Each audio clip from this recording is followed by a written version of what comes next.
Yeah, today I wanted to get all philosophical on y'all. Because what I wanted to do was focus on the Montreal Canadiens and what's really going on here.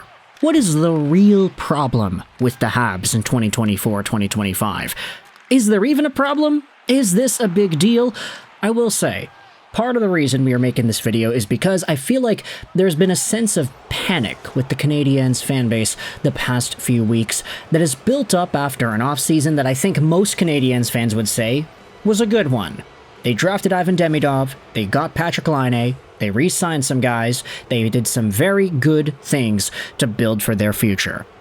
But the Habs this season have not gotten off to a hot start, they've been very inconsistent, they have not been winning too many games, and quite frankly, I feel like even though the Canadiens are objectively a better team, a lot of the guys that are here on this team that are supposed to be top guys are better than they were, let's say, 2 years ago, or 3 years ago. Maybe last year you could say that Suzuki and Caulfield and Slafkovsky, maybe some of these guys were a bit better last year, but some of the other results from this year you can't really argue. I mean, Cole Caulfield scoring the lights out, that's not something that he did last year. Juraj Slafkovsky, okay, maybe he's looking a little bit worse. Nick Suzuki, maybe he's looking a little bit worse. But at the end of the day, it's another year of progression for a lot of these guys in the Habs. And I think, despite that, there's a bigger, more growing sentiment of pessimism around the fan base. Why is that? Where is that coming from? What's the real problem with the Canadiens? Let's go out there and refer to a tweet made by Brian Wild, where he goes out there and promotes an article that he wrote on globalnews.ca. This is the Call of the Wild article, focusing mostly on the historical perspective of a rebuild. Hint, it's not done at the start of year 3. You could pretty much infer what Wild is talking about here by saying that the Montreal Canadiens at the start of the 3rd year of this rebuild are bad, yes, but at the start of the 3rd year of a rebuild, you're not supposed to be great. So Wild made this article, and I wanted to read to you a tweet made by my buddy Hattie, who went out there and responded to this idea too. To echo Brian's point, in 2013, the Toronto Maple Leafs got ousted in 7 by Boston, effectively marking the start of their rebuild. In 2014 to 2016, the Leafs picked Nylander, Marner, and Matthews back-to-back. In 2025 to 2027, the NHL drafts have impressive top-end talent, so there's no rush for the Montreal Canadiens. You gotta remember, for Montreal, they made the finals in 2021. Okay, fantastic. They lost, fine, who cares?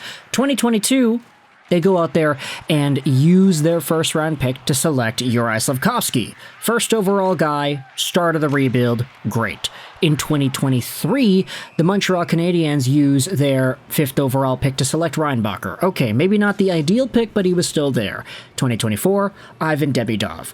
To compare this timeline with the Toronto Maple Leafs, it took them 4-ish years to fully get back into the swing of things and start being competitive again. For the Canadiens, it's kind of the beginning of the 3rd year, so there still is a bit more development to be had. Hattie then goes out there and replies saying that everything the Habs need to pull off this rebuild is effectively there. Loads of picks, good scouting, great player development, a young roster that'll lose enough games to keep adding top talent while facing adversity as a group, and veterans willing to teach. Why is everybody panicking? And what I love about Hattie is the self-reflection that he frequently does, because he then replied to this tweet saying this: "I've come to a conclusion about why some Habs fans are frustrated. They want to be entertained. I don't blame those of you that this applies to. The Habs were bad last year, but still very entertaining. Now, they're just bad. It feels like regression." And this is probably the most agreeable part of the entire conversation. The Habs being bad is one thing, but the Habs being unwatchable is another. Seeing some of the top guys like Nick Suzuki, like Juraj Slafkovsky, not really be as effective visually as they have been in the past is quite daunting. Seeing Kirby Dach go through a little bit of a rough patch after some good stretches is kind of daunting. Seeing the defensive structure completely break down and the team rely on Lane Hutson, a first-year rookie, to do things that nobody else on this team can do is kind of concerning. And then seeing every other defenseman not named Lane Hutson not be able to hold up their end of the bargain defensively is also concerning, for sure. So the Montreal Canadiens have enough problems and have enough aspects that you can say are disappointing compared to the expectations that it makes the overall product that much worse. Because Montreal, while they weren't supposed to necessarily be better than they were last year, they were already kind of fun to watch last year. So at least maintaining that level of fun, whilst maybe getting a few extra wins here and there, would have been the preferred outcome for this season at the beginning of the year. But there are so many warts and so many problems that they still have not been able to iron out that it feels a lot worse than last year. A reply by Gabriel goes out there and says this: "Fans can accept that the team is losing. What's troubling is how most of the young core outside of Hudson has been playing worse than last season.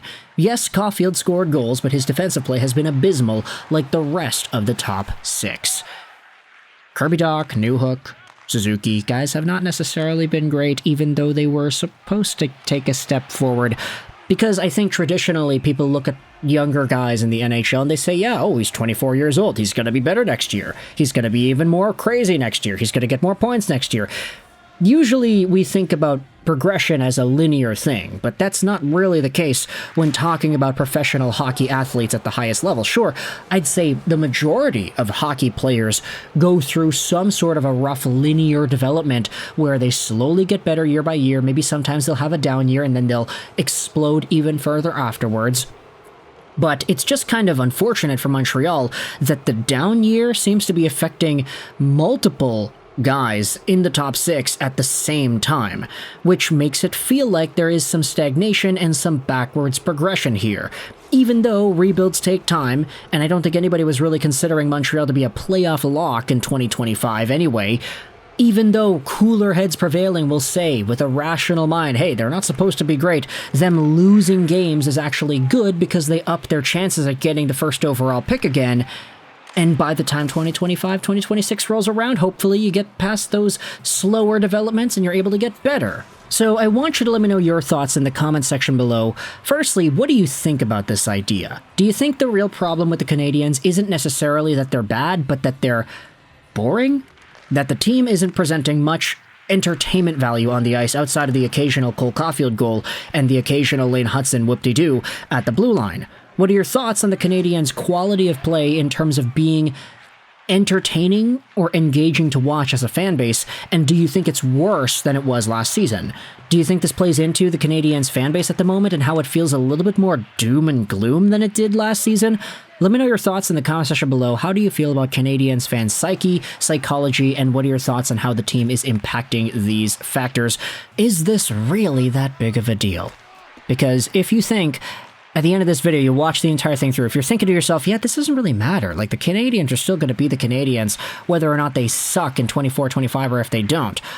If this doesn't matter, then hey, you can let me know your thoughts in the comment section below about that as well. But the Montreal Canadiens, yay or nay, entertaining or boring? Is this the biggest problem at the moment? Let me know your thoughts in the comment section below. I hope you enjoyed this video. Sign on, and bye.